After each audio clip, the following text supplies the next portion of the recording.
pense pour le monde qui ne connaisse pas notre situation, il y a deux sortes de francophones. Il y a le francophone qui lutte pour sa culture puis qui veut vivre ça un petit peu à tous les niveaux de la vie, soit à la paroisse, soit au village ou avec les amis comme ça. Ouais. Puis il y a le francophone qui a décidé, je lâche, je suis plus capable de lutter. Et puis j'ai fini avec ça, qu'on lâche ça, cette affaire-là. Yeah. Ça n'en vaut pas la peine. Parce que premièrement, c'est pas la langue de business. Ça l'est pas. C'est vraiment, faut que tu l'aimes ta culture, puis si t'es pas appris à l'aimer, c'est... Pourquoi lutter?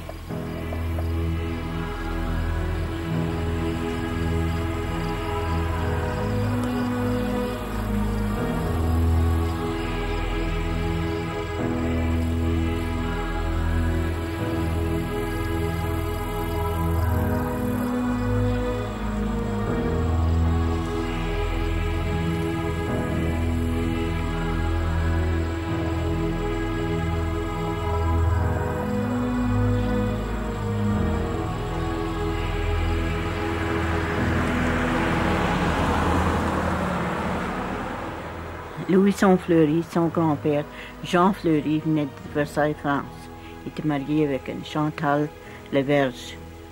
Et puis, de là, on a eu Louis, Jean, Antoine, puis Louison. Ça, c'est nous autres, notre grand-grands-parents. Et puis, c'est toujours français, puis là, il y a une métis, puis là, il y a un gros ventre. Ça, c'est l'Indien, le commencement de les métis.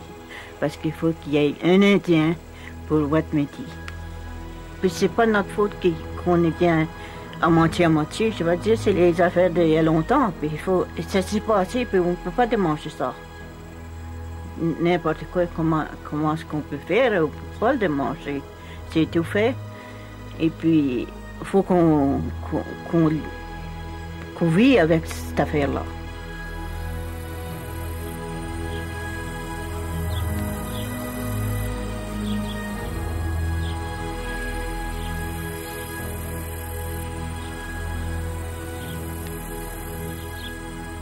À Bellevue, je pense pas qu'on est menacé. Je pense pas que les gens se sentent menacés tellement.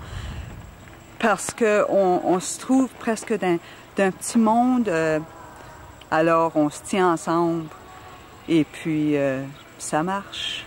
Je pense que c'est pour ça qu'on est encore en vie. Il y a d'autres communautés aux alentours qui sont en train de mourir parce que ça se chicane, ça se tiraille. Alors, c'est difficile d'avoir une communauté complètement unie.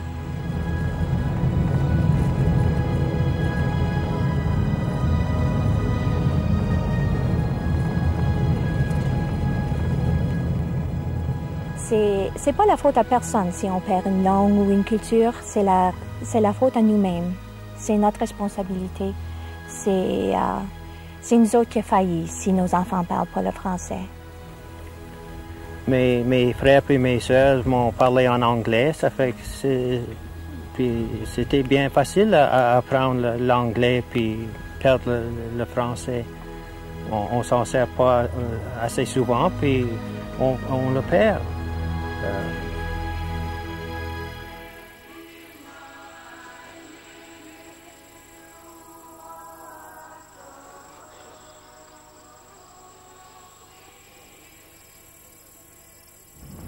Être francophone dans l'Ouest canadien, c'est pas chose facile, mais on continue toujours.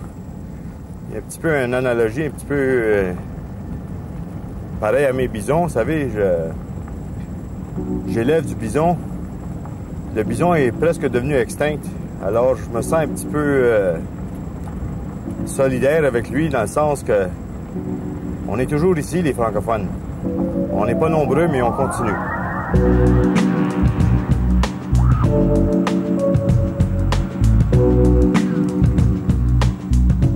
On n'est peut-être pas nombreux, mais on est chez nous. On n'a nulle part à aller. Si je me fais dire, moi, si tu veux parler français, retourne en France. Ben, je suis la 11e génération au Canada. Je suis la 3e génération en Saskatchewan. Mes enfants sont la 4e en Saskatchewan. Alors, où je vais aller? Chez nous, ici, dans l'Ouest canadien.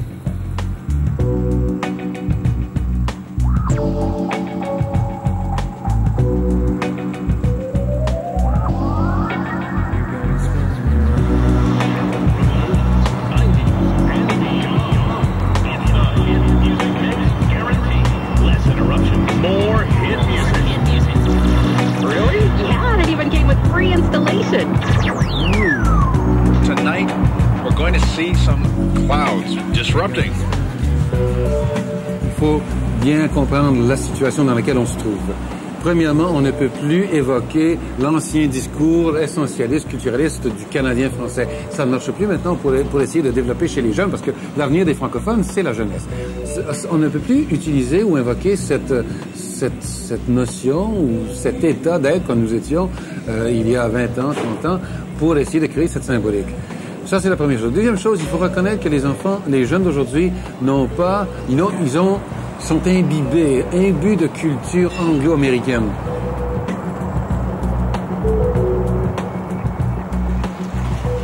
Je me demande comment ça se ferait, hein? Un pays qui parle toujours en français. Ouais, comme, je peux pas vraiment m'imaginer comme être une majorité. Je suis tellement habituée, je suppose. Tu sais, comme, toujours parler en anglais, d'apprendre l'anglais. Comment ça se fait? Tout a été au Québec, comme à Montréal, tout ça. Tout le monde parlait le français. Comment est-ce que c'était? Comme, c'est vraiment bizarre.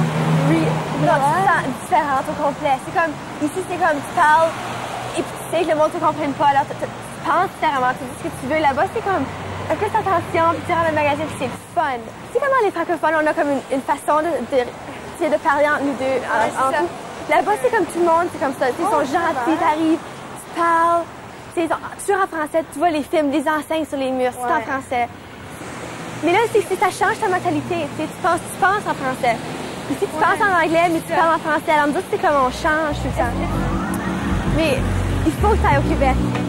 Le sentiment est incroyable. Il faut d'abord commencer par reconnaître que ça, c'est la situation. Alors, à partir de là, comment est-ce qu'on peut créer quelque chose qui permette aux jeunes de s'identifier à une symbolique quelconque et qui nous permettrait éventuellement de récupérer la tradition canadienne-française?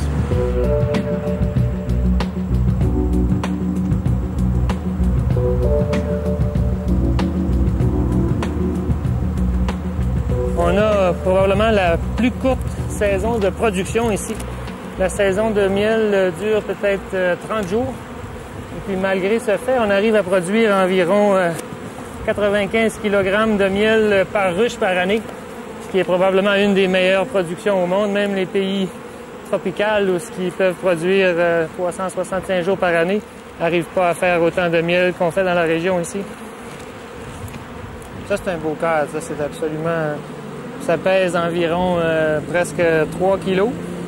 À l'intérieur, regarde tout le miel qu'il y a là-dedans. Regarde. Ça coule. C'est un bon temps pour se sucrer les doigts. Peut-être que le fait d'être dans une région éloignée où on se sent un peu minoritaire et puis même parfois inférieur, je pense que peut-être ça nous pousse à essayer de montrer le plus qu'est-ce qu'on est capable de faire et puis à être un peu innovateur dans les domaines qu'on entreprend. Ici, dans les milieux ruraux, pour être capable de se trouver des emplois, faut les inventer parce qu'il n'y en a pas tellement. C'est certain qu'ici, on emploie 20 personnes et puis d'offrir des possibilités d'emploi en français à des jeunes, ça faisait partie de toute notre mission, ça fait encore partie de notre mission. Les jeunes regardent vers des modèles tout le temps. Plus qu'il va y avoir de modèles, plus qu'il va y avoir de fierté. Plus qu'il va y avoir de fierté, moins qu'il va y avoir d'assimilation.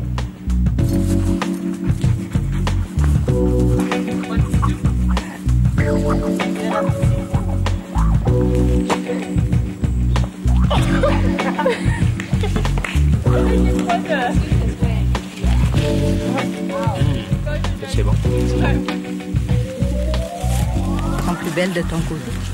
Il y a une chaleur quand même, une certaine joie de vivre qu'on perçoit chez les francophones qui est peut-être pas la même chez les anglophones.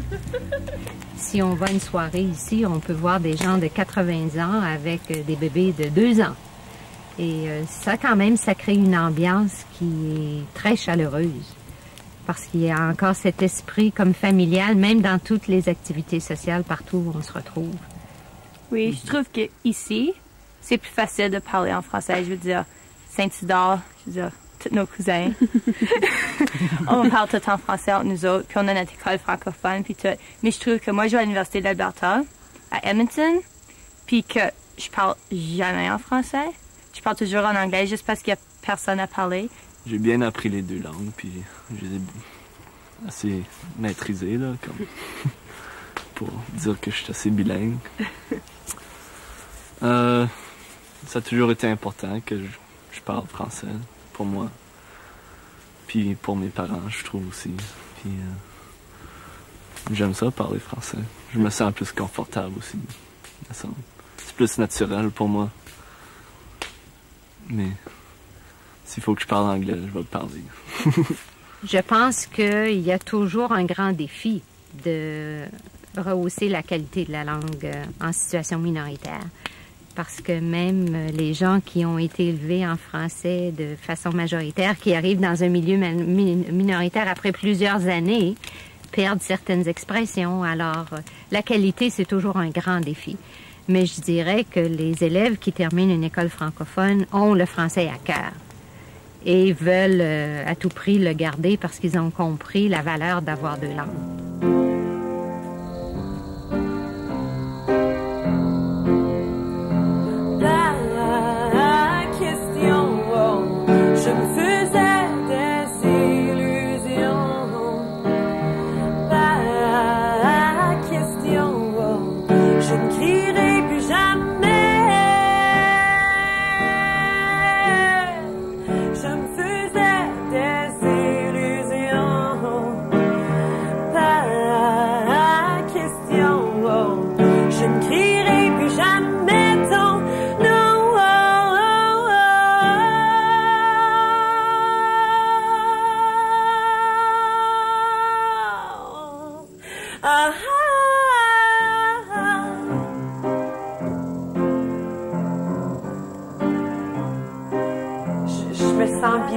Parce que mon père est anglophone et ma mère est francophone. J'ai jamais... Je veux dire, j'ai appris à l'école. Je me sens super bien que j'ai les deux. Je me sens des fois chanceuse puis un petit peu supérieure à d'autres qui peuvent seulement parler une langue. Mais parce que ça n'existe pas au Manitoba, juste parler. Ouais. Oui, c'est ça. Puis dire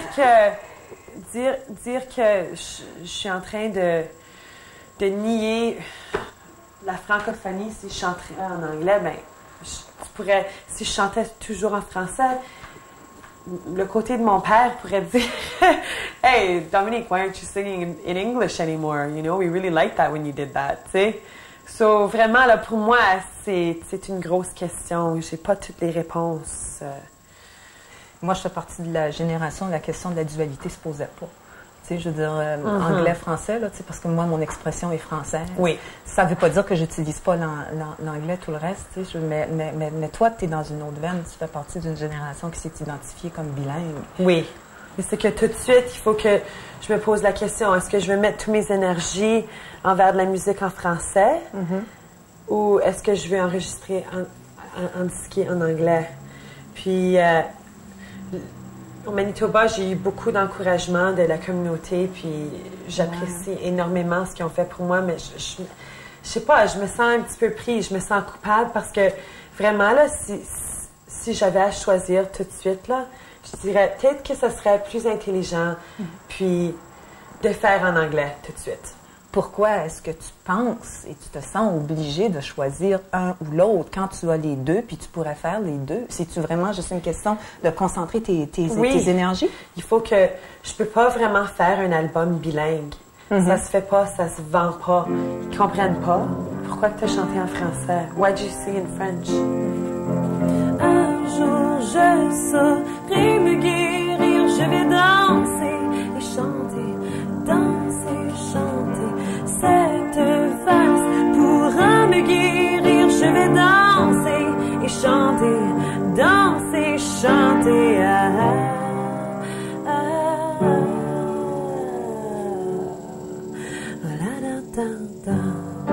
Oh oui! Les hiboux se cachent plus vite qu'avant. Oh oui!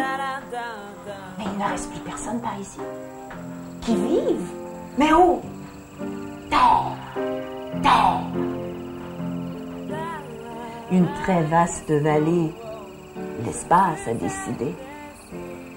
Une toute petite rivière rouge aussi longue et serpentée. Et là-bas, très loin, s'abreuve cheval sauvage de la vallée de la rivière rouge.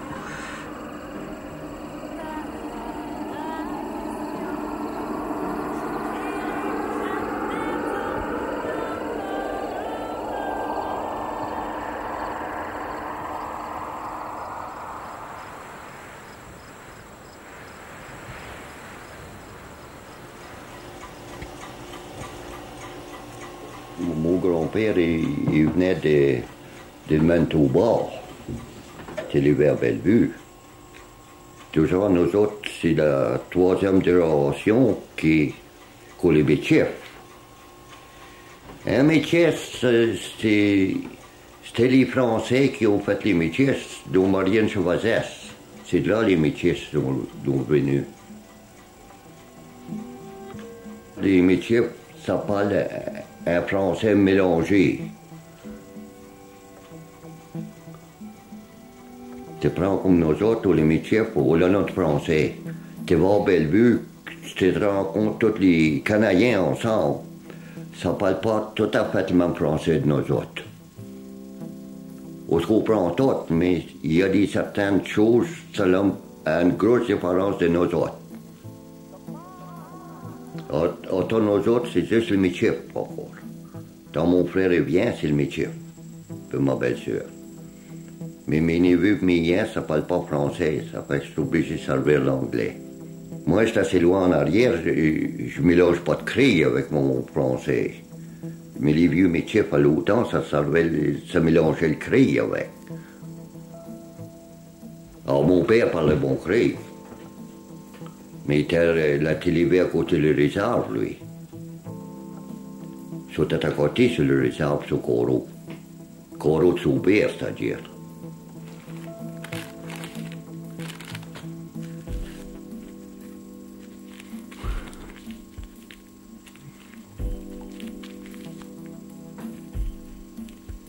Les sauvages et les métiers sont à côté.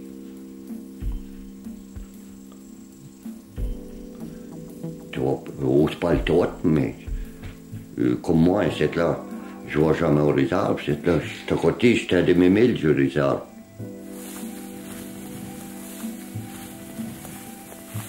C'est fermier.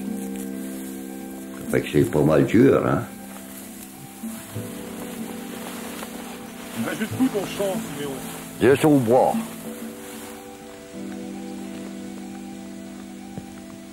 Il y en aura plus de métier pas longtemps, c'est ça. Mais moi, j'ai crève cette et il va rester avec deux métiers à Batoche, c'est ça.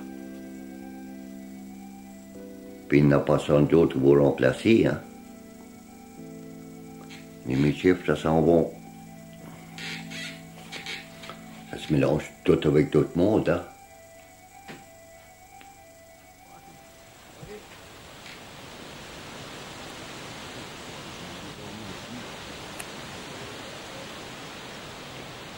L'arrivée des francophones dans l'Ouest, ça s'est fait, ça remonte au 18e siècle, dans le fond, parce que les francophones faisaient partie de tous ces gens qui sont allés s'installer au Québec et qui avaient cette ambition continentale de découvrir l'Amérique, en fond.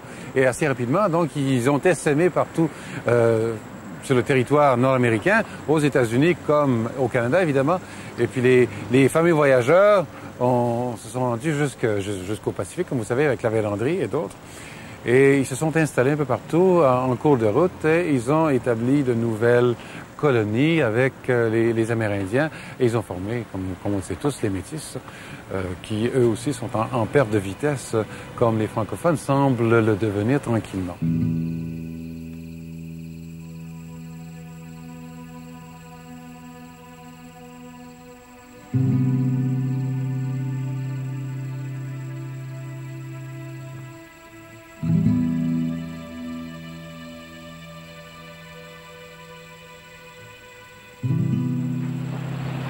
Ce que j'aime à faire à Val-Marie, c'est, les dernières années surtout, c'est peinturer les paysages de notre pays.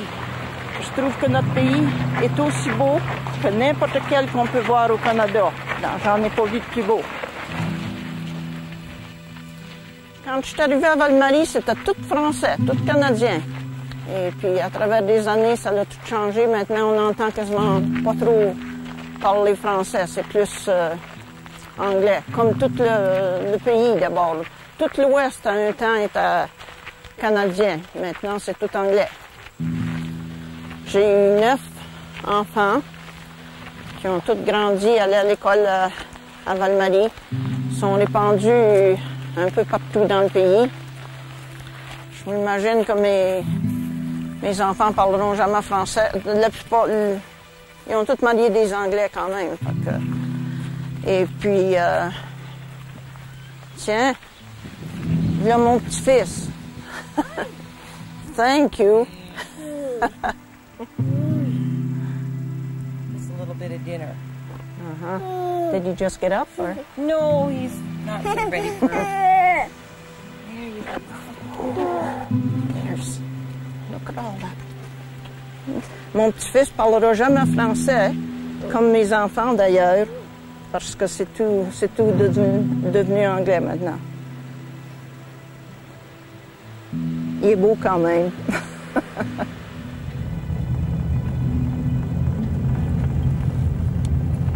Quand les premiers colons sont arrivés ici de l'Est, je me demande des fois comment ça se fait qu'ils ont eu le courage de s'installer dans un pays si sauvage. C'était des colons français. Les premiers qui sont venus sont ceux qui ont eu la misère pour ouvrir le pays.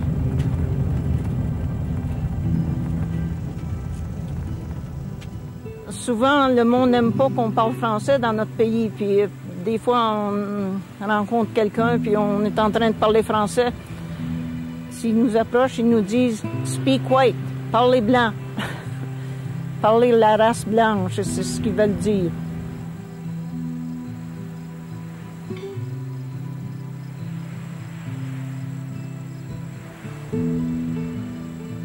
On a des francophones qui se sentent très mal à l'aise en essayant de vivre leur culture.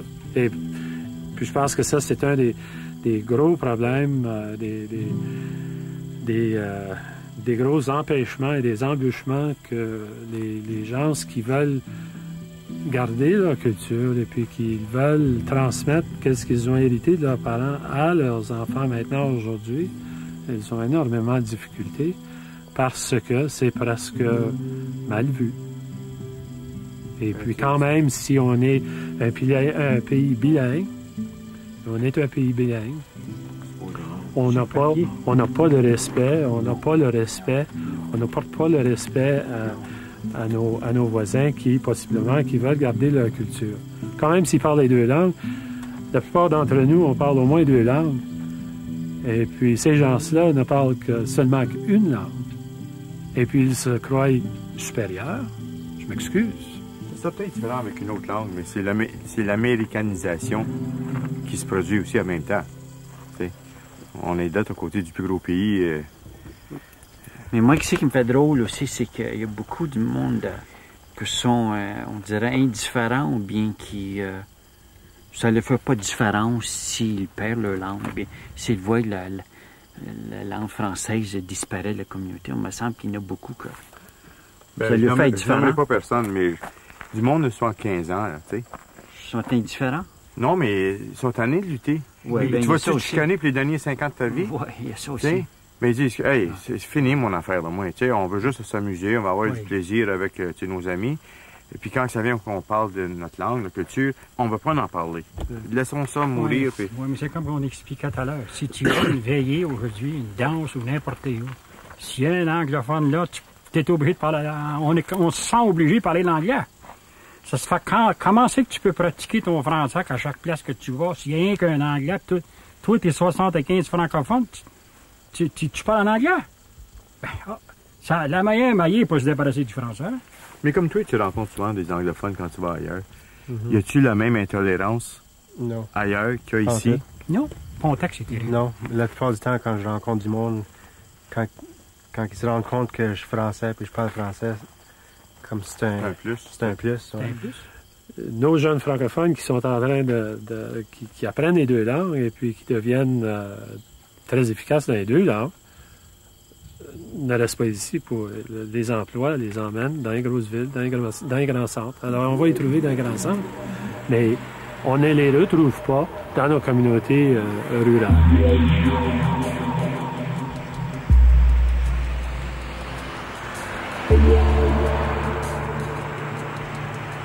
C'est seulement depuis que la société s'est transformée, depuis que les gens ont quitté les villages, ont envahi les villes pour trouver du travail, etc., etc. Donc depuis les années 60, on s'est véritablement éparpillé et on a glissé naturellement. C'est ça qui est intéressant, c'est naturellement dans le milieu anglophone. Il y a beaucoup de gens qui voudraient maintenir leur langue, mais qui en sont incapables, parce que ce n'est pas une réalité quotidienne.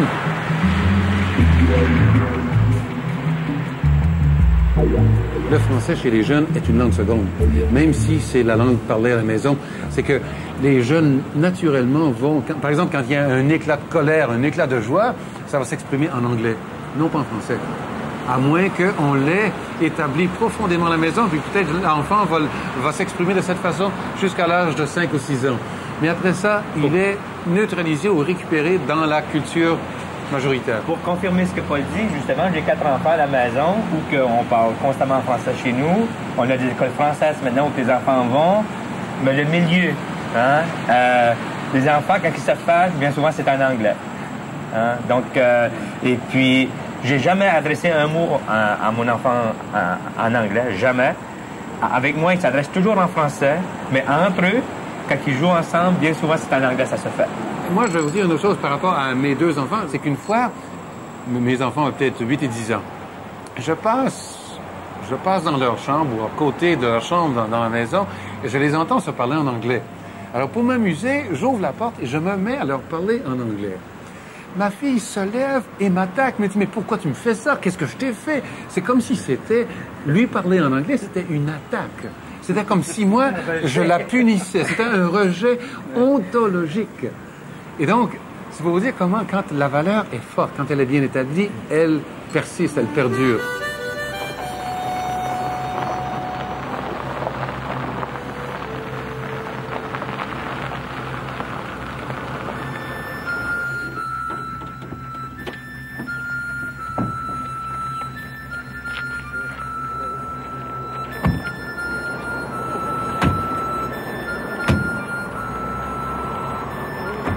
Merci beaucoup.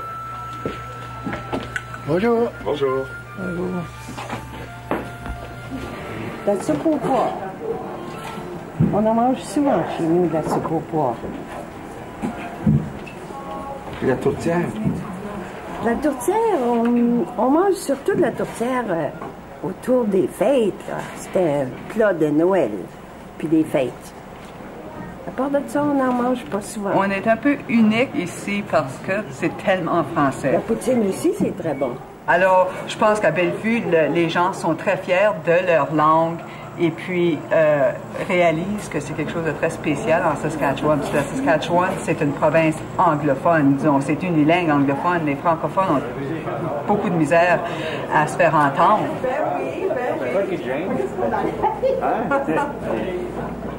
Il y a d'autres villages en Saskatchewan il y a des francophones, mais il y a tellement d'anglophones, tellement assimilés. Les jeunes ont de la misère à garder leur français. C'est plutôt les aînés qui parlent français, qui gardent leur français. À Bellevue, on a l'école française, de la maternelle à la 12e année, complètement en français. Il y a une fierté, je pense, à Bellevue, qu'ils n'ont pas à beaucoup d'autres places. Je travaille ici depuis 5 ans. Je parle français depuis que je suis née. Je demeure ici à Bellevue pour 18 ans. J'ai aussi été à une école française. La plupart des gens ici à Bellevue parlent français, alors je parle fréquemment avec des gens en français de mon âge, plus jeunes ou plus vieux. Si j'ai des enfants, j'aimerais bien ça qu'ils parlent français aussi. Je trouve que c'est un très grand avantage.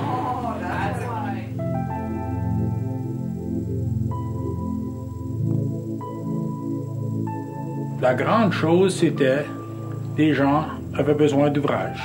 Et puis, ils sont venus ici. Quand ils sont venus ici, c'était seulement du bois. C'était boisé partout, partout, partout. On a défriché lentement. Et ça a pris 50 ans avant que ça devienne vraiment une colonie de fermiers. Là, ces gens-là, comme mes ancêtres, ont fait venir leurs cousins, leurs amis de Québec, de France. Et ça a fait une 30-40 de familles qui sont établies ici, qui sont entremariées comme de raison. Et nous avons gardé notre culture parce qu'on n'avait pas besoin d'autre chose. On avait notre langue, notre école, notre église, nos magasins. Et c'est seulement que dernièrement qu'on a commencé à s'entremarier avec quelqu'un d'autre. Parce que, par exemple, moi, quand j'étais jeune, il n'y avait pas de filles avec qui je pouvais sortir, c'était toutes mes cousines. Alors, c'est seulement que dernièrement que on sort de notre confort qu'on avait, notre confort culturel, éducationnel, religieux, et ainsi de suite.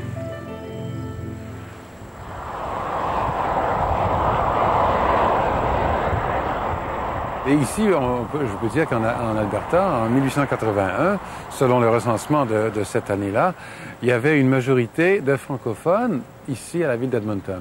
Et ça, c'est un phénomène historique qui est rarement répété auprès de la population. Il y a même beaucoup de francophones qui ne savent pas cette réalité de l'époque.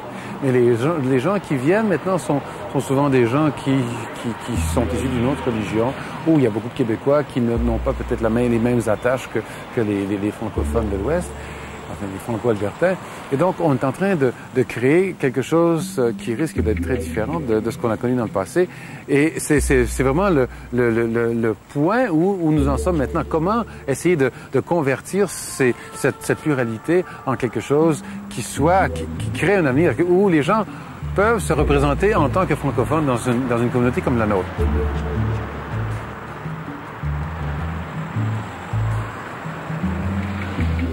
Étant donné que le collège existe depuis 1818, que nous sommes l'établissement le plus ancien de l'Ouest, on se voit attirer des gens, non seulement des petits villages francophones, mais aussi de la France. On attire aussi des francophones des pays de l'Afrique, c'est-à-dire le Mali, le Maroc. On a même des gens qui nous viennent du Zaïre. Alors, c'est le Sénégal également. Alors, c'est vraiment intéressant de voir ces différentes cultures, de s'intégrer à la population étudiante du collège et à la culture franco-manitobaine qu'on retrouve ici.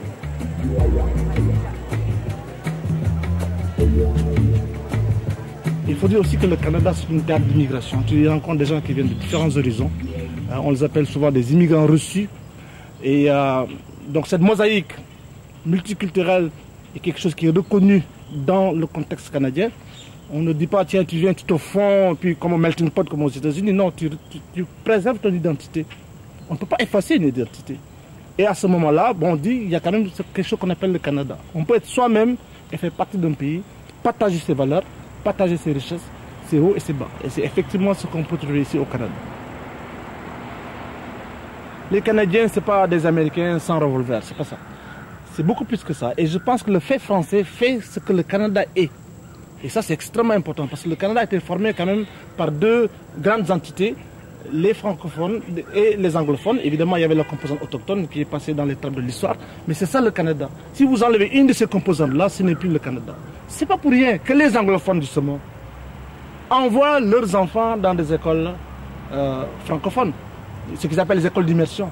Il y a toute une génération, il y a plus de, je pense, 450 000 élèves au Canada qui sont de pères et de mères anglophones, mais qui envoient leurs enfants dans des écoles d'immersion françaises. Et ça, c'est révélateur. Pourquoi? Parce que l'opportunité qui s'offrait à ces gens-là, ces jeunes qui parlent le français comme vous et moi, c'est extraordinaire parce que ça leur permet de pouvoir augmenter leurs chances. Mes parents, ils parlaient en français il y a longtemps, mais lorsque mon grand-père est mort, mon père ne parlait plus en français chez eux. Alors, lorsqu'il a rencontré ma mère et se sont mariés, ils ont décidé que ça serait une bonne idée de nous mettre en école immersion parce qu'ils sont allés en France pendant leur voyage après le mariage et ils ne pouvaient pas rien demander du menu, rien, ils ne savaient rien dire. Alors, c'était quelque chose qu'ils ont décidé ensemble que nous, 3 enfants, qu'on serait à l'école en français. Ah, bonjour. Cette année ici, c'est presque un miracle que je parle en français tellement bien. Ton été cette année? Puis, ici au collège, j'ai l'occasion de faire ça. C'est bien parce que tout le monde parle en français, sont pas gênés de parler en français. Alors, il faut que j'aille avec ces jeunes ici dans la salle martiale. Alors, ciao. OK. Bonjour. Passez une bonne journée. Oui, vous autres. J'avais jamais réalisé un jour que j'allais défendre le fait français parce que quand j'étais au Sénégal, on est tous francophones, il n'y a pas de problème.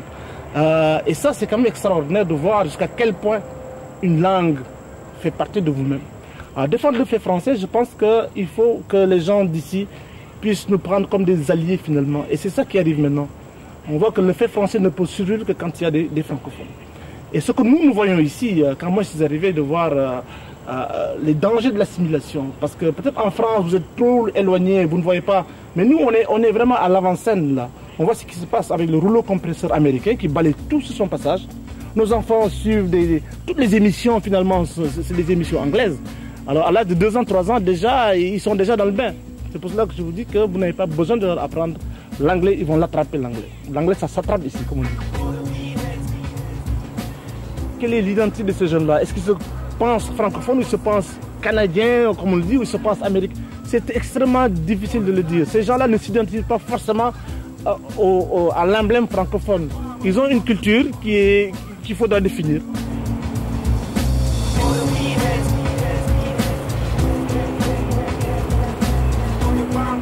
Ça fait 15 ans que je vis au Manitoba. Mon épouse est d'ici, que je connais en France d'ailleurs, sur les bords de la Seine. Et à cet effet-là, c'est remarquable de voir que je vis 15 ans après, 18 ans après, que je vis sur les berges de la Seine, mais la Seine, une rivière qu'on appelle la Seine, qui est au Manitoba. C'est devenu mon pays. C'est devenu mon pays, mais aussi c'est un pays d'adoption. Je l'aime. J'adore le Canada en quelque sorte. Et aussi, il faut dire que je me suis jamais senti aussi sénégalais que quand je vis ici. Parce qu'avant, je ne m'étais jamais posé la question si j'étais sénégalais. Mais quand je vis ici, j'ai pu voir avec le recul qu'est-ce que j'étais vraiment. Je suis sénégalais, je suis français, je suis canadien. En fait, c'est toutes ces composantes-là qui font ce que je suis.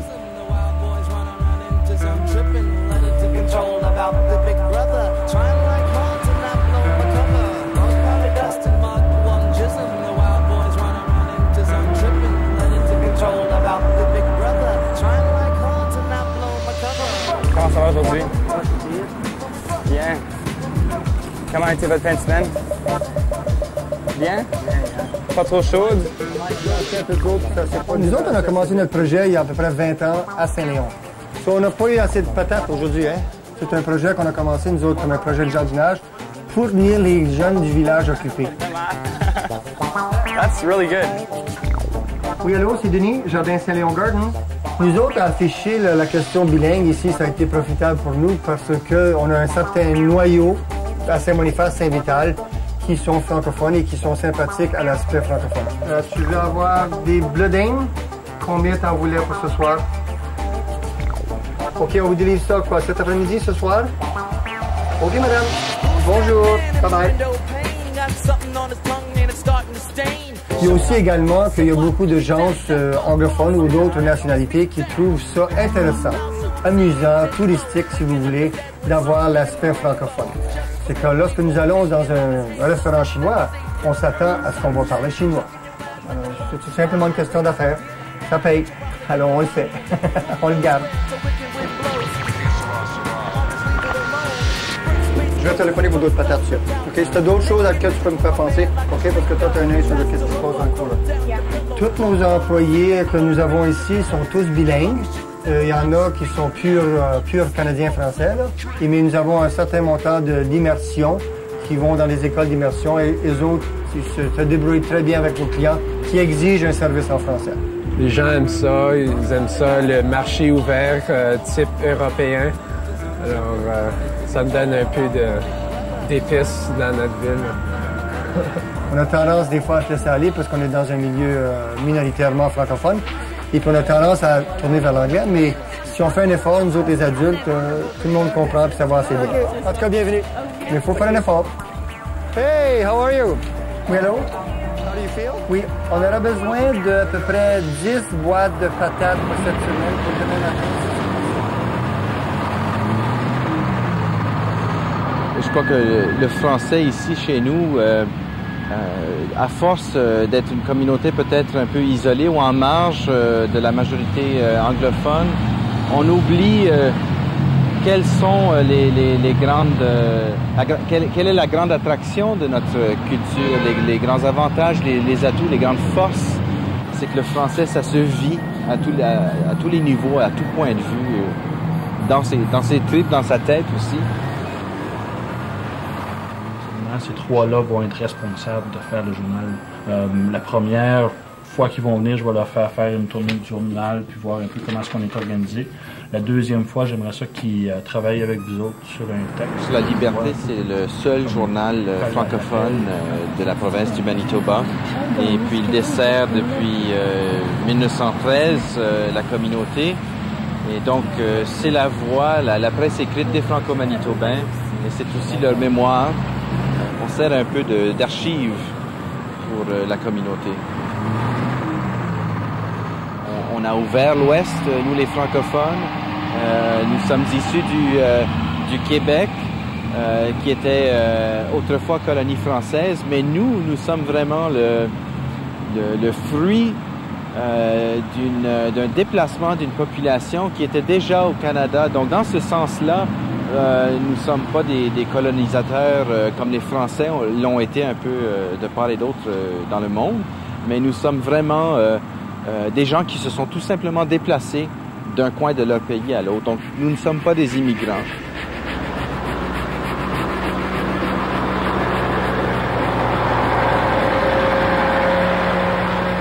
J'amène de l'orge pour les vaches à l'étable. Et puis à chaque matin, il en prend pour soigner les vaches.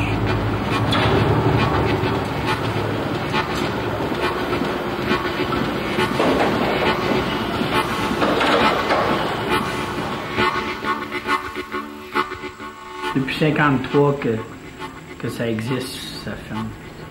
C'est papa qui a mouru de l'Est.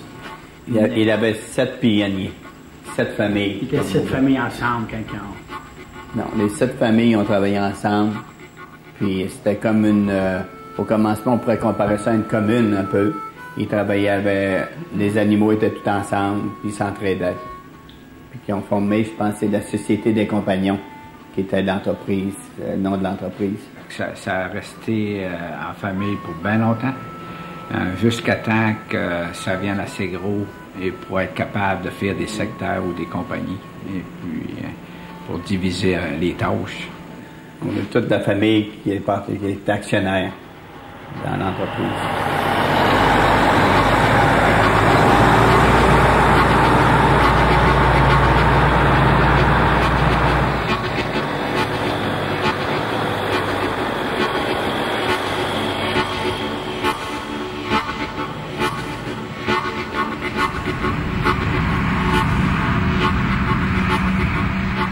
Les conditions sont sévères.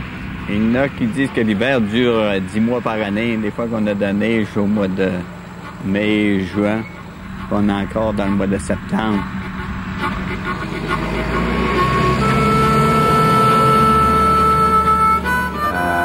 C'est pas tout le temps facile, mais au point de vue économique, c'est un peu idéal, en raison que tu mets tes efforts. Et puis, il y a gros comme la machinerie, quelque chose de même, au point de vue économique, c'est formidable.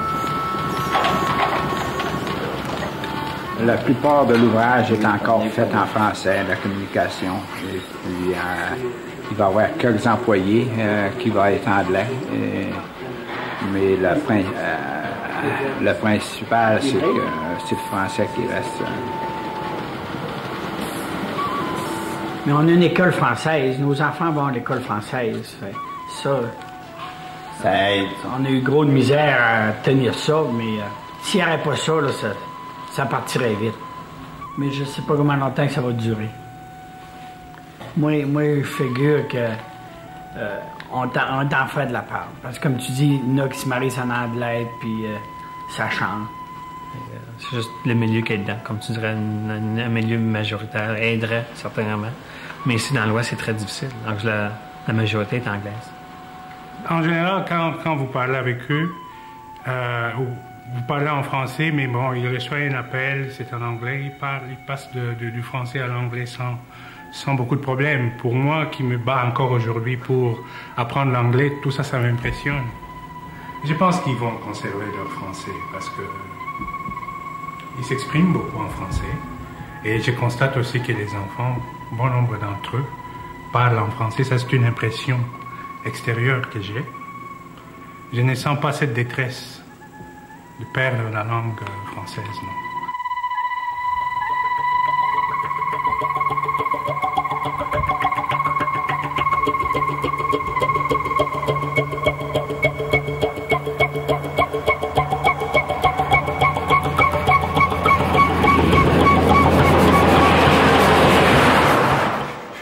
Et après quoi? On n'aura plus qu'à attendre la reconnaissance de la Terre, qui va enfin nous mettre sur la carte et dire qu'on existe. Ça doit être ça, la fierté de dire « Ici, les prairies ». Pourrions-nous nous rêver d'ailleurs, ailleurs qu'en cette terre? Et après quoi? Après quoi? Nous n'aurons plus qu'à vivre en faisant retenir le nom de cette terre.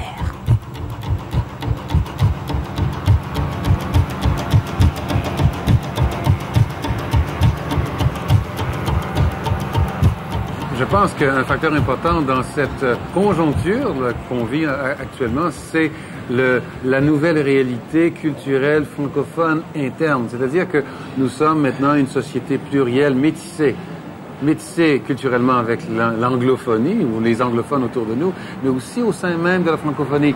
Et ça, c'est un facteur important d'enrichissement, aussi d'affirmissement personnel, d'affirmation collective. Mais ce n'est pas évident qu'il y ait une population suffisamment forte pour assurer la continuité. Je pense que si on n'arrive pas à créer une symbolique importante qui va insérer le français au cœur de la texture canadienne, que c'est fini. Et la société canadienne est incapable de nous aider, de nous fournir une ouverture en ce moment, parce qu'elle est fermée, parce qu'elle aussi, elle est imbue de la culture mondialisante.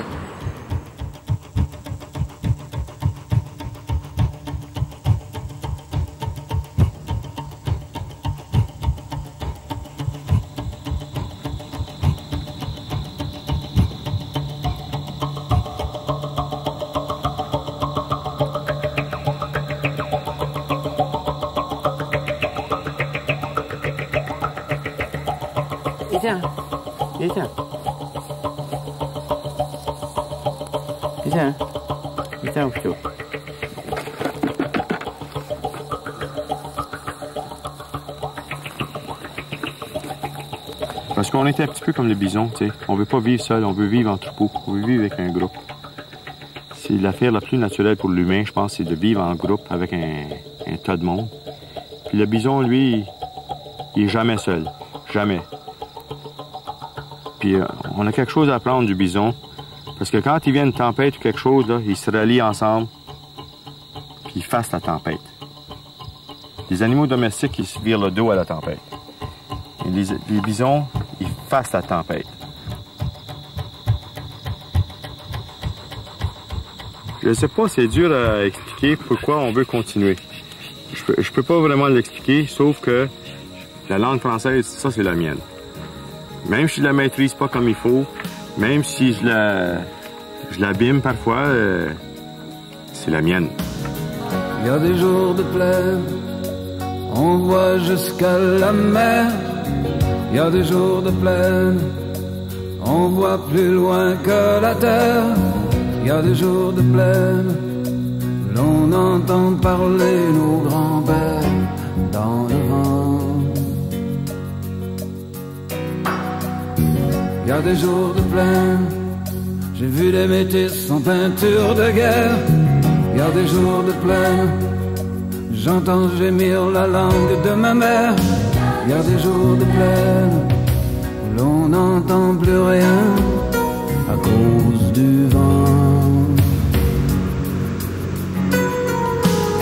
J'ai grandi sur la plaine, connaissais rengaine et ses vents. J'ai des racines dans la plaine,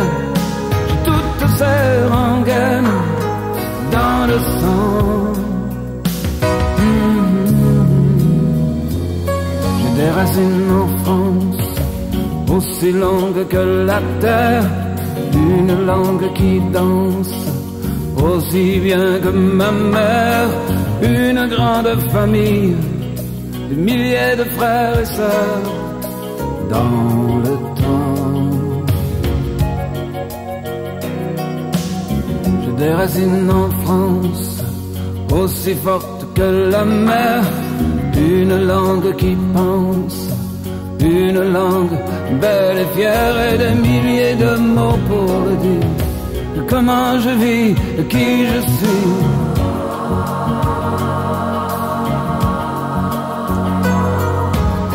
J'ai grandi sur la plaine, je connais ses rengaines et ses vents. J'ai des racines dans la plaine, j'ai toutes ces rengaines dans le sang. Il y a des jours de plaine où dans les nuages on voit la mer. Il y a des soirs de plaine où on se sent seul sur la terre. Et il y a des nuits de plaine où il y a trop d'étoiles, il y a trop de lune, le ciel est trop clair. Il y a des jours de plaine où on voit plus loin que la terre. Il y a des jours de plaine où je n'entends plus la langue de ma mère. Il y a des jours de plaine